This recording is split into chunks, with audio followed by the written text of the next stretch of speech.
Hello folks, so lovely to see you all.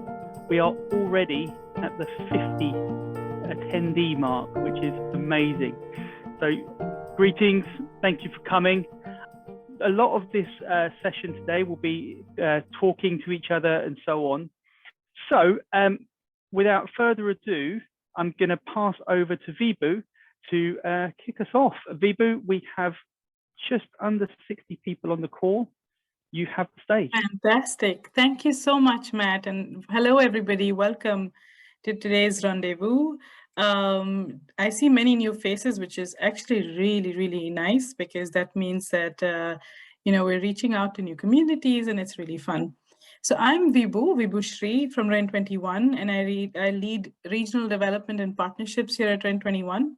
The rendezvous, very quick background, is a series of regular events that we've been hosting for the last 1.5 years nearly. And this is focused on being a networking event for the renewables community. So it's basically an online space where we invite people to come together, learn, inspire, and connect. Connect being really the main focus of all of these events, actually. Today is a really important topic and actually very interesting from all the time that I've spent, with everybody developing it. And we're hosting this together with the UNEP Youth Education Advocacy Division, I guess, but the Green Jobs Initiative, and more particularly with the support of Debra, Rowe, and her colleagues. So it's really exciting because this talks about a key issue today, which is about building a clean energy workforce. So Debra, along with Noemie, Daniel, and Suranjana, will be speaking today. And I'm going to, without further ado, hand over back to Matt so he can pass it over to them. So welcome, and hope to speak with many of you today. Brilliant. Thanks, Vibhu, and thanks for the welcome and the introduction. And to reiterate that today is going to be there's going to be some presentations, and there's going to be some conversations. There's going to be an opportunity to feed in and feedback. So hopefully people are happy to get stuck in and get started. And we're going to start off on the right foot. So if I can ask you just to take a minute. In the bottom of your screen, you'll see the ability to add to the chat function. It's a simple text type situation where if you look at the bottom of your screen, you have the ability to click it and you'll see the chat open, and you'll be sending a message to everyone on the call. If I can just invite you to introduce yourself via the means of chat, your name, what you do, where you work or where you are in the world, something of interest. If I could just ask you to add something into the chat function by means of an introduction. If you do that now, then I will give you the instructions for the check-in round that we will be doing shortly after. So people are starting to add away. So Thomas, Miguel, Daniel, thank you. Keep adding. Preston, thank you. Keep adding away. It's always great as a way of creating these networks and these communities. Now, what's going to happen next is there might be a name or that pops up and you see where they work and you think, oh, I'd love to meet that person. I'd love to talk to that person. So we're going to give you the opportunity to do so. So we're going to have a very quick 10 minutes of speed networking. As we all start coming back, welcome, welcome, welcome. People have 20 seconds to vacate their rooms. Otherwise, they will be unceremoniously pulled from their breakout rooms and put back in this space with us here. It's 10 seconds now. It's amazing how quickly I can fill quiet space. So in 5 seconds, everyone will appear back and we'll see the amount of people we have. It's incredible. So everybody, welcome back. Thank you for participating. I know that some of you were unable to move around rooms. Some of you were. But regardless, I hope that you are able to introduce yourself, share something of yourself, hear from others, and that the conversation is already flowing. As before, if you can go on mute, that would be great, because we're now about to go into the speakers. And also as well, just to say, at any point during the session, if you want to, you can add into the chat. So if something really resonates with you, or if you have a question that you want to pose to the community, please do use that chat function freely, because it's all about the conversation. But we are now on time and ready to get going with our first speaker. So I'm going to pass over first to my colleague, Catherine. Great, thanks, Matt. So I'd like to introduce Naomi Matay, who is the Youth and Education Officer in Higher Education at the United Nations Environment Programme for Youth Education and Advocacy. So without further ado, Naomi, over to you. Thank you so much, Catherine, and thank you everyone for participating into this very interesting conversation today around building the clean energy workforce. As Catherine said, I work for UNEP, Youth Education Alliance, and we have developed this Green Jobs initiative since a few years now. And we've developed especially the Global Guidance for Education on Green Jobs document, which I will come back to later. We are currently at the UN trying to join forces on this agenda to work together. And your first slide is up, Noemie. Thank you so much, Debra. That's great. And we have been working closely with the US Partnership for Education for Sustainable Development on this agenda to try to make it move forward. And I am personally very interested in this topic because when I graduated years ago, I didn't have any green tints to my own diploma. And I wish there would have been like more about solar project management or carbon offsetting. And when later on I worked in the renewable energy sector in Kenya, I actually came to the realization as well that there was quite a lot of missing skills, and the demand was actually higher than the supply. And that often at technician level and management level also, some skills were missing. So I'm very happy to talk about this topic today. So first, I want to introduce you about this Global Guidance for Education on Green Jobs document, which was developed with Debra from the US Partnership for Education and Sustainable Development, along with a lot of your reviewers, which we highly thank for their contribution. It came out after months and months of research, and it's a build-up of different resources. And it's very useful for businesses, also the higher education community, to actually straight away use it to develop the green workforce, as well as to have their students participate to the green transition. So we will share the link for this document straight away after this. Sorry, can you go back to slide 1? Anyway, thank you. And so basically the audience, as I mentioned, is businesses and higher education community, and it's to enhance collaboration between all these actors so that everyone can make this highly important agenda move forward. Next slide, please. So the next slide is just to show you very briefly, as you all know, the importance of developing the clean energy sector. Simply because if we want to reach the net zero by 2050, there's need to double the renewable energies by 2030 and triple by 2050. So we are on the way, despite the fact that renewable electricity growth is accelerating very fast. However, because it's targeted to grow by 60% from 2020 levels in 2026. But it still needs to go faster. When it comes to job, there's a lot of jobs developing itself in the clean energy sector. Jobs in renewables are meant to quadruple by 2050. As for jobs in energy efficiency measures, they're targeted to be 21 million, and in system flexibility, around 15 million additional jobs are targeted by 2050. Next slide, please. On the Global Guidance for Education on Green Jobs documents, there are 3 key components that are recommended in the documents for businesses and all of you participating on this conference. It's also for governments, for NGOs, for higher education community.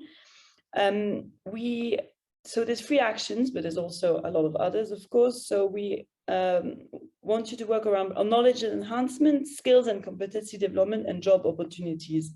This is needed to accelerate the green transition and prevent the large-scale human suffering that we're already having due to climate instability. And mostly, Debra will talk more about this, but we want you to join the virtual committee because it's a great way to know more about the skill assessment, the skills that are needed for you to communicate on the skill that are needed in your sectors, in your companies. And we will share some useful resources, skills assessment that have already been done by IRENA or Solar Power Europe that we'll talk later on this conference as well as PAGE, which is an association of different UN agencies. There's need to understand the skill gap, as I mentioned before, because there's a discrepancy between the demand and the supply in the clean energy sector. Last slide, please. So the key takeaways for today is that basically we want you to tell us what is needed so that we can support you on this agenda. Also, I think there is need to anticipate on this agenda the future skills that are needed to act before, to develop these skills before it's, and because the transition needs to be accelerated nowadays. I just wanted to point out the work that LinkedIn is doing on this due to the huge amount of data they have. They've developed this economic graph with a taxonomy of 800 green skills, which helps in anticipating actually the skills that are needed for tomorrow. And they could actually see, which is very interesting, that there's a big shift away from oil and gas. And the ratio between the US jobs for oil and gas and the US jobs in renewables used to be like 5-to-1 in 2015.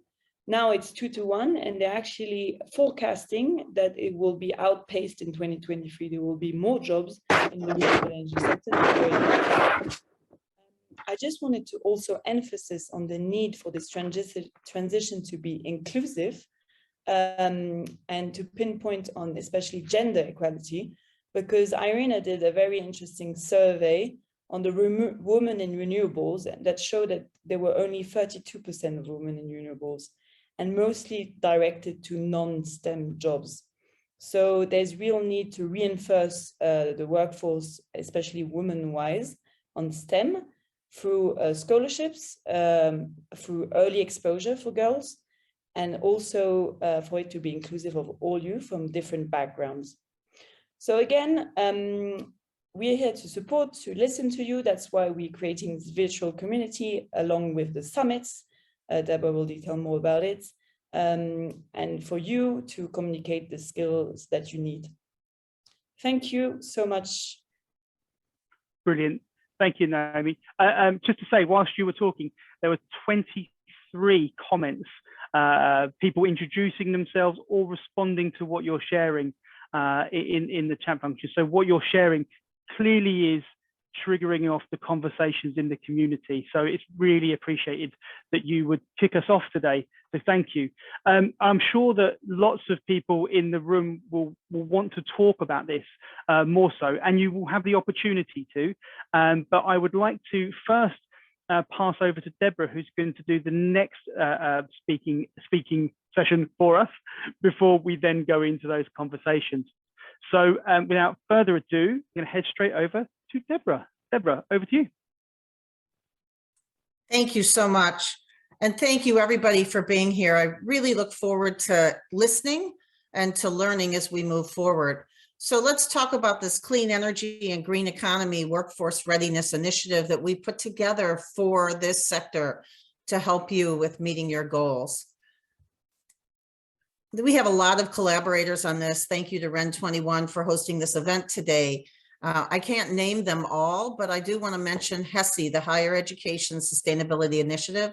This is multiple United Nations agencies who come together with higher education networks for sustainability from around the globe.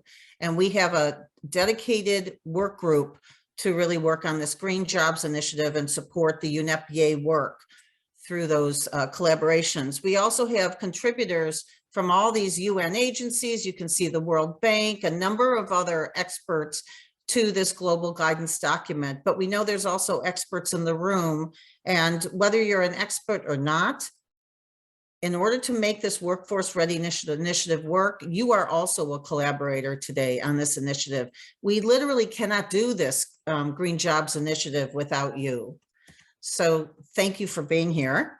And let's look at the benefits. The benefits for clean energy companies and their trade associations and anybody else who's interested in seeing this clean energy transition work is that this Green Jobs Initiative is working to improve employee skills, employee recruitment and job placements, including the processes for that, curricula, so that we get the updates that we need, and also to align research with what's needed for the clean energy transition, and processes for ongoing improvement. It's not just a one-time event here, and also ongoing communications and connections between the industry, the other organizations working to create the clean energy transition, and educators and educational institutions. So the components of the initiatives that we've created to support you is a convening of educators. We did that last week. We had over 1,100 registered from across the globe. And then also convening clean energy companies, trade associations, and the other stakeholders to share the workforce challenges. And that's REN21's event today. And then we're doing a follow-up survey out of IRENA to get more into the details of what you need. I hope you'll participate in that because we can't capture everything we need today. And then we'll have solution summits where we bring the education community and the clean energy sectors together so that we can streamline the solutions and make it more time effective and more productive. This is going to be done through a virtual community that is going to share solutions, reduce barriers, provide support, and it'll give an ongoing education and industry forum for communication and ongoing improvements. So those are the components of the initiative. How does it support you? Our goal is to help clean energy companies and their related organizations grow and be more successful and be profitable, and also save you time and effort in what you're doing, because we know you're busy. We'll get to that. We all know that a massive workforce scaling is needed, not only with new employees that we have to train, but also for existing employees and owners of companies who could be in the clean energy space, but they aren't yet. So lots of education that's needed, and not just within businesses, but also within the NGOs, nonprofits, government, and others. You know, as we discussed many times, right, that the planet is in crisis. We have a code red for humanity. These impacts will be an even bigger crisis than COVID. The scientific reports support that. We need immediate and rapid and large-scale reductions in greenhouse gas emissions to try to limit the worst impacts of climate change. And here's just one study looking only at heat and humidity out of Princeton University.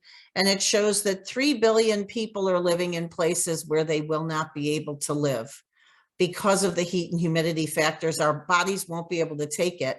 And if they either have to leave or they will die, or they have to not spend time outside. So this is a big implication. And, you know, 80% of the planet's population has already been impacted by climate change. So we've got to get moving here. And the problem that we see has 3 parts. First is just acknowledge clean energy companies are our climate heroes. They are extremely busy implementing the energy systems to try and stabilize the climate. And I include energy efficiency in there too. The goal is we have to reduce greenhouse gas emissions by 50% over the next 8 years. That's a big part of the problem, is how urgent it is. And there are thousands of technical institutions and universities that need curricular updates, improved skills training, job placement processes to be streamlined. The companies don't have the time to tell each institution or even with each country what they need. So we're here to help with that, because universities and TVETs are the technical institutions, can help provide the necessary workforce. It's a crucial and wonderful opportunity, but we've got to get these processes in place. So who can contribute? Who has to act? Well, most importantly, you and who you're connected to.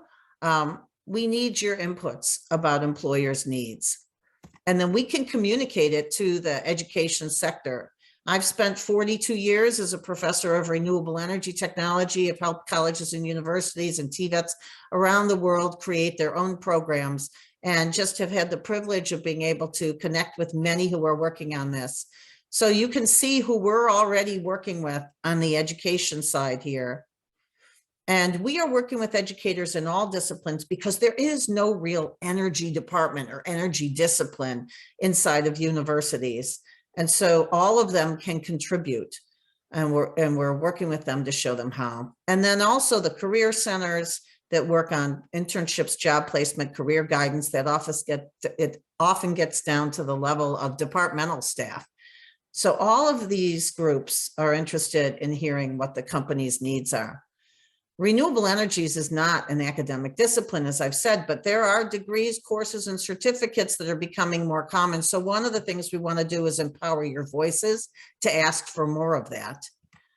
Now is the time to ask for more clean energy courses and programs, but also we want you to ask that renewables be embedded into existing academic areas, from finance to management, behavioral science, marketing, and more.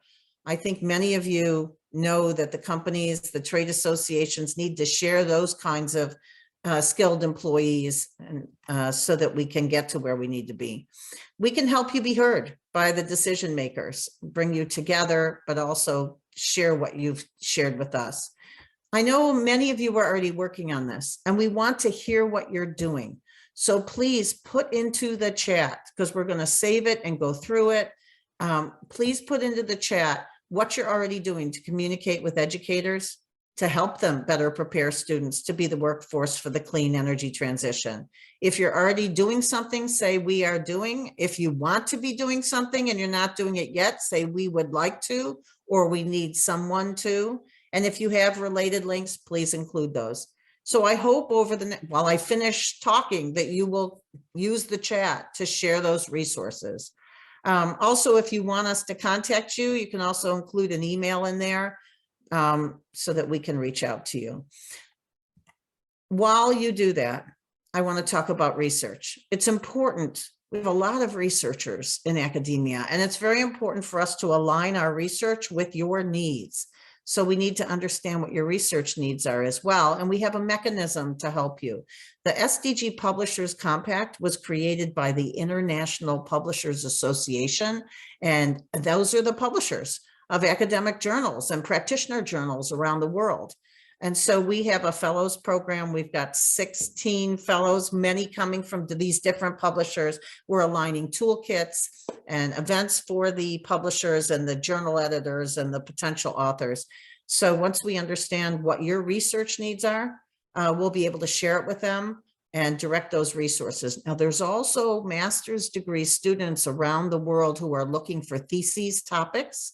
They can help you with things that you need in terms of planning, implementation, analysis, evaluation.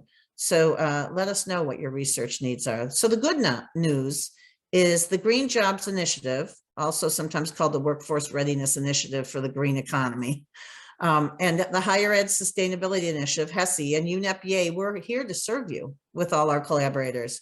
Please provide your thoughts today. Please fill out the survey from Irina if you can connect to it, which you will through the virtual community. The virtual community will support you as you move forward in your actions. And right now we're going to put the link for that into the chat. So please pick up on that so that you can join the virtual community. It will give you practical information, connections, support, help you find talent, and more. It'll help you influence curricular updates. The virtual community will give you a vehicle to tell us your changing needs, because they will be changing over the next few years and we want to stay with you. It'll improve ongoing communications with educators and policymakers. You'll be able to learn and share best practices and change strategies that have been effective. The virtual community also will be hosting the Solutions Summits with multiple UN agencies who are collaborating with us on this. We'll also be collaborating with and influencing the placement services so that you can recruit employees better, curricular designers and governmental agencies.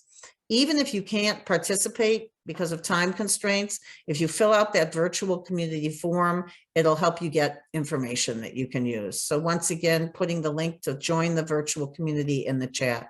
So what are your next steps? Well, join the virtual community, as I've just described, and provide the input on your workforce needs and our follow-ups to you. And then if you are a governmental organization or another organization with convening possibilities like a trade association, please consider doing this at a national or regional level. And we can help you with speakers and with organizing so you can make this happen in countries and regions and connect to the virtual community so you can share and learn from other countries. So we're putting a few key links in the chat right now. Of course, the virtual community and all the opportunities that come with it, but also the link to the UNEP Green Jobs Initiative and the Global Guidance Document. And the article that REN21 did in the past few months, it was an event we did with them. The World Bank was involved. And so they wrote a nice article on it. So we're including that link as well. We have a gift for you today. We have instructions on how you can connect with potential employees, how to go through and effectively connect with local technical training institutions and universities. Now, this won't work in every country, in every setting necessarily, but we found that it's pretty global in how you can reach out more effectively to the educators to get the employees that you need. So we'll put the link of that into the chat as well. That's our gift to you today. And here's my email if you want more information. So I won't have access necessarily to your emails, so you need to share them with us through the virtual community. Congratulations for all that you have done, and congratulations even more so for all that you will do next. And we look forward to helping you out. We'll need to know from you the answers to these questions, and that's what we're going to be doing as we move into the breakout groups. So now I hand it back over to Matt. Thank you. Thank you, Deborah. And just to say again, so I help to facilitate a lot of these rendezvous events, and this is really special. There's over 80 people on this call currently, and the chat function, I've saved it 4 times already because it's just being filled up with such great sharing that it's just, yeah, there's tingles going on. It's really special. So thank you for sharing all of this. And Deborah, when you thank everybody for their effort, people are thanking you for sharing this in the chat function. So thank you. We, as Deborah said, we are now going to go into the into conversations in small groups. Much like what happened with the speed networking previously, you are going to be assigned to a random breakout room. So there might be people in there that you know, there might be people in there that you don't know. So you have the opportunity to meet some people and get chatting about these questions that Deborah is currently displaying on the screen, and that my colleague Catherine has also put into the chat. So I'll just give you a couple of seconds to sort of read through these questions. And then once you've sort of taken them on board, we're going to fire you off into some breakout rooms. You're going to have roughly just under 20 minutes, maybe 15 to 20 minutes to have those conversations. And then when we come back, what we'll be doing is taking you through a simple survey tool to ask you to feedback on some of these questions as a way of sort of collecting the collective data, if you like, the collective voice. So everybody, welcome back. It is just 10 past the hour. We've got 2 more talks for you, 2 more presentations for you, both around 5 minutes each, before having the opportunity to once again go into some breakout rooms, slightly shorter this time for 10 minutes. And before we then sort of wrap up the session. So without further delay, I'm going to hand over to Daniel, who is a Director of Business Development for Solar Power Europe. Daniel, over to you. Thank you very much. Very excited to be joining the event today. I would like to start with a very quick introduction to the organization that I represent. So I hope you see my presentation now. If you could give me a sign, perfect. Thank you, Matt. So my name is Daniel Dank. I'm the Director of Business Development at Solar Power Europe, which is the European Solar Association. We're based in Brussels and we represent over 260 amazing organizations active across the entire solar value chain. That includes companies, research organizations, national associations, and many more. Essentially, our objective is to shape the regulatory framework in Europe and enhance business opportunities for the organizations that we represent and ensure that solar is playing a key role in the energy transition. Now, being so close to the industry, we have a lot of information about what are going to be the main challenges of our sector. And you will not be surprised that jobs is by far one of the top priorities for companies. And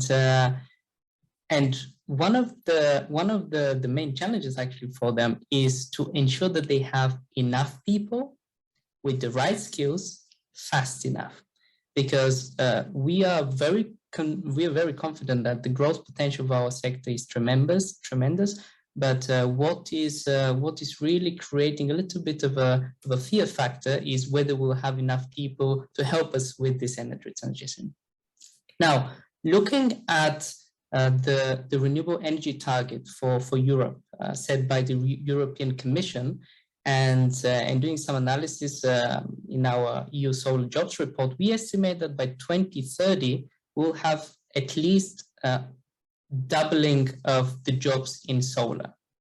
If we're ambitious enough, we're talking about 1.1 million solar jobs by 2030. Now, obviously, we are still far away from this number, and therefore we thought that we should put some practical actions to help our sector find the right people with the right skills.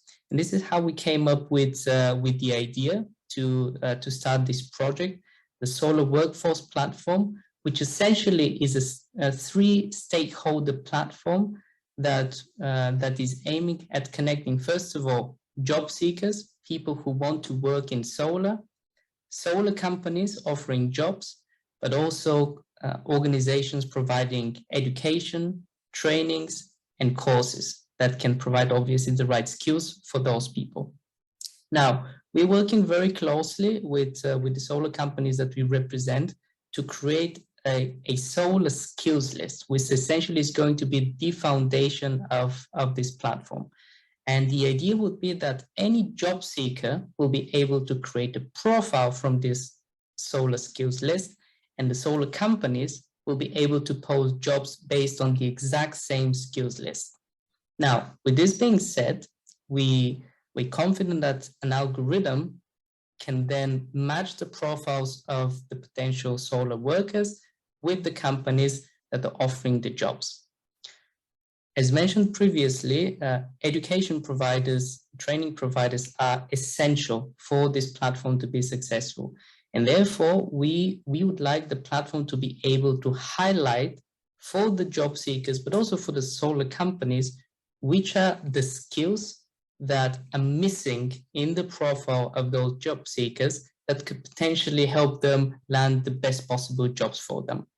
Now, over time, and by increasing the number of job seekers and profiles that we have on the platform, we believe that we'll be able to generate a lot of data that then we can provide to education providers that can help them with adapting their courses, that can help them create different curricula that will be matching the needs of the solar companies in terms of skills that are needed for the jobs that they're offering on a daily basis. So that's one of the objectives of the platform, not only to connect potential solar workers with solar companies, but also to connect with the training and education providers, and to push some suggestions to those job seekers to connect with the education institutions and basically allow them to potentially participate in courses and so on. Now, this is a platform that will focus on solar, and we know that this is not going to be the only solution that will solve all our problems. So we encourage other industries to take our examples. We're more than happy to share experience, to share knowledge, so that other industries can also try to develop something like this. We also encourage everybody to join the virtual community, where we believe that we can connect with universities, with curricular decision makers, and ensure that we have the right training and education that can support us in this energy transition, as the global climate crisis is by far the top priority. So thank you so much for your attention. I'm very happy to answer any questions and connect with you after the event. Thank you. Brilliant. Thank you, Daniel. Thank you so much. And on that note, before folks pick up the conversation again, there's a lot of what Daniel shared there will no doubt have caused a lot of reason to have some really great conversations. I'm going to hand over to Catherine.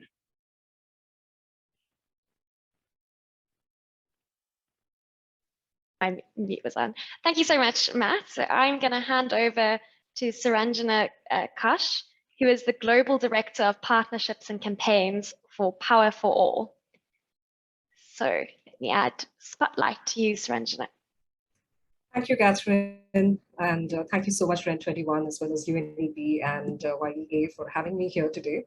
It's a privilege to represent Power for All. I'm not sure how many people over here who are attending the event today are familiar with Power for All, so I'll give a brief introduction. We're a global campaign of over 200 partners who work in advancing renewable, decentralized electrification as the fastest, most cost-effective and sustainable way to accelerate energy access.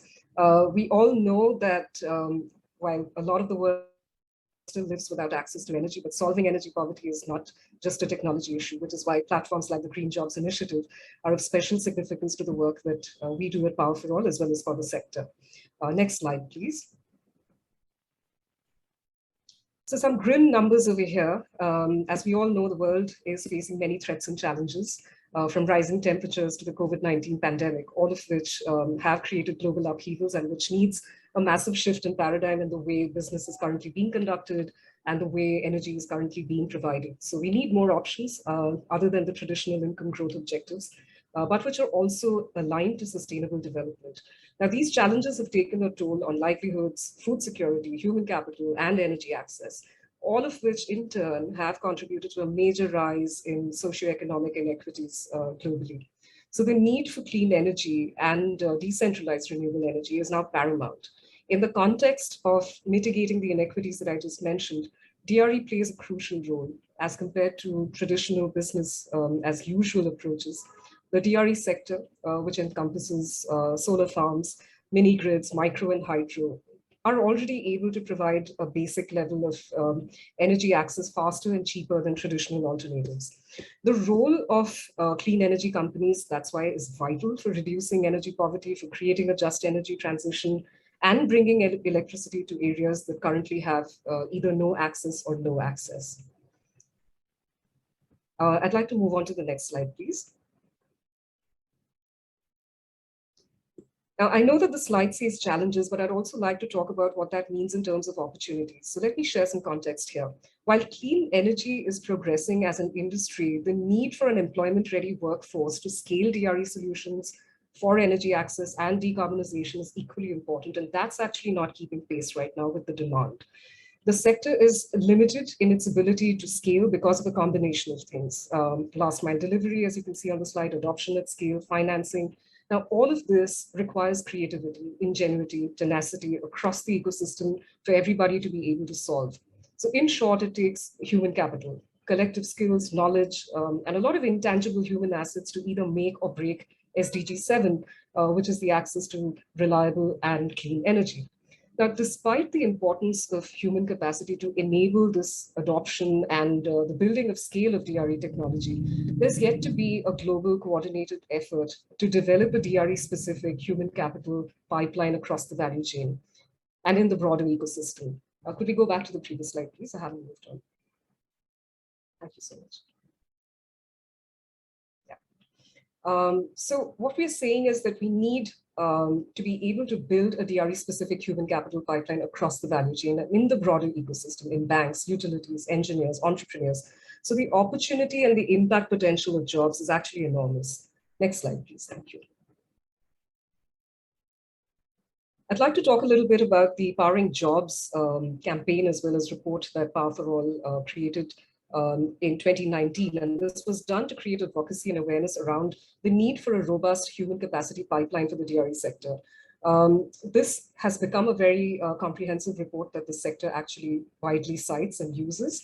And this year we've conducted the survey in 5 countries, which is Nigeria, Uganda, Kenya, Ethiopia, and India, to gauge the status of jobs in the sector post the pandemic, as well as to assess the jobs potential going forward. Now, while we see that the impact of COVID has obviously increased unemployment, we still find the sector has shown overall growth and resilience. It's emerging as a significant employer. These are promising preliminary findings, and we also find that the sector can actually play a great role in building inclusive growth and narrow the gender gap. Most companies have experienced employment growth over the past year, and we're also seeing a growth in more contractual or informal roles, as well as a planned increase in bringing in more female employees into the workforce. Employment projections also seem geared to surpass pre-pandemic levels, and we believe this could be due to the sector itself being in a growth mode, especially in functions like installation, maintenance, and repair, where we see a huge demand. Next slide, please, and the final slide as well. So what can we do to build this vital, sorry, if you can just go back to the slide. Right, so what can we do to build this vital workforce to ensure universal energy access targets are met globally? We need to build more soft skills, leadership, finance, project management. We need to build more partnerships with universities, vocational schools, build in more curriculum, which is actually geared towards making more green jobs happen.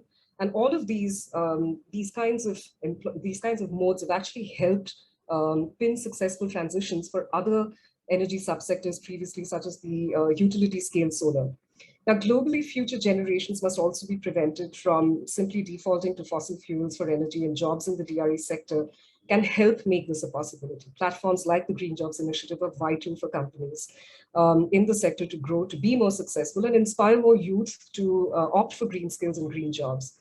So in conclusion, the sector has immense potential to be inclusive by creating more jobs in the informal sector, empowering more women.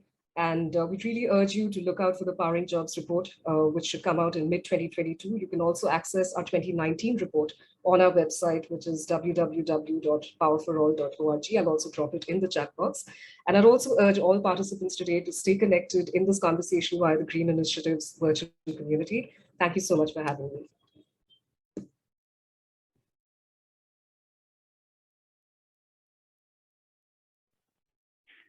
Brilliant. Thank you, Suranjana. And can I just say, apologies for sharing that last slide, and it was very small. Bit of an amateur when it comes to sharing slides, but hopefully that didn't detract from the incredible presentation that Suranjana delivered for us. So thank you so much. So building on what Daniel and Suranjana have shared with us, we do now have the opportunity to go into some short conversations to sort of build on this some more. So as before, Debra has shared with us a question that Catherine can put into the chat. But the conversation is around what is difficult now about communicating with education institutions, and how can employee recruitment from these groups be improved? So we're going to have a bit shorter time to have this conversation. So Catherine has put those questions to you in the chat, and our invitation now is to go away into small groups and have that conversation. We will pull you back when the time is right, and we will capture some of those reflections in the Mentimeter as before. So on that note, thank you for those 2 presentations, Daniel and Suranjana. We are now going into breakout rooms. Hello, everyone, and welcome back. I can see people spilling back into the room. It's always exciting to see people sort of just rolling back in. That conversation was obviously shorter. Yeah, very short. But there is an opportunity after this event. If you would like to carry on talking and sharing, we will leave this room open and have some breakout rooms for you, so you can keep the conversation flowing. We've got a bit of an end time. So in order to meet that, just want to pose this question to you. What key messages do TVETs, universities, and other training providers need to hear from you? Now, much like before, this is with Mentimeter, but with a new code. So the link will be added into the chat. Catherine is going to add that into the chat. And the best thing to do is grab a cell phone or another device that's connected to the internet, go to menti.com and use the code 97351005. And you'll be asked to add that in when you go to menti.com, and you'll be greeted with the question. If you have anything that you would like to suggest related to the question, then please do. So thank you to the first person that's doing it. As before, it's all anonymous input, but really valuable data.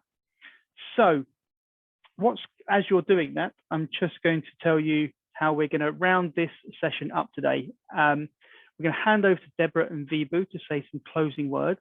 But then after that, you do have the ability to stay and to move into breakout rooms and keep having these really, really valuable conversations.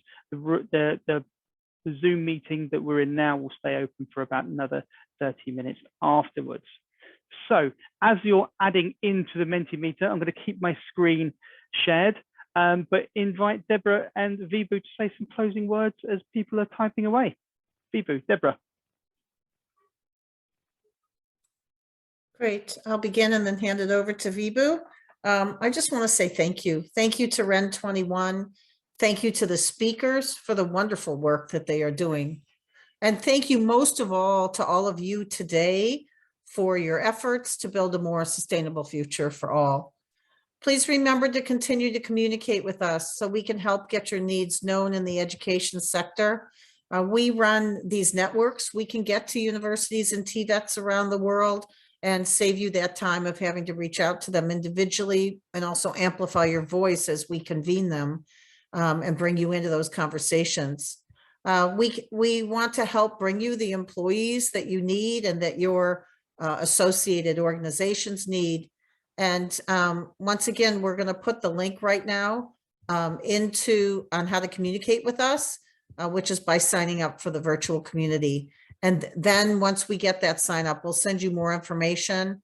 And then I'll also put my email again in the chat, but really that's not as effective as through the virtual community. So please follow up and we will follow up with you. Thank you. Vibhu? Thank you, Debra. And actually a big thank you to you and Evie and everybody, all of our speakers, but particularly, for shaping this event and bringing such good insights out of it. Going into this, I mean, I knew there are going to be interesting things coming out of it, but honestly, listening to the discussions, listening from the speakers, there is so much that potential that, of things that can be done. But then there's also, which is really promising, is that there's already a lot of organizations working on these topics, which is very encouraging to see. And one of the things in my breakout rooms, which is very actually something that echoed with me a lot, but has been said several times, is that we have a good, there are goals that countries and organizations are working towards. Some of these are global, national, regional, etc. And, in some cases, there's also the policy, but what's really missing is this, is the system readiness, and part of that system, and a huge part of that is people. So it was really nice to discuss today. Thank you, everybody. Special thanks to Matt and Catherine for facilitating and producing this event, but also huge thanks to our speakers, Debra, Evie, and everybody at REN21. And Debra already said it, but again, a huge thanks to everybody who participated, because these rendezvous are only as good as the people who participate in them, because you bring the conversation. So big thank you.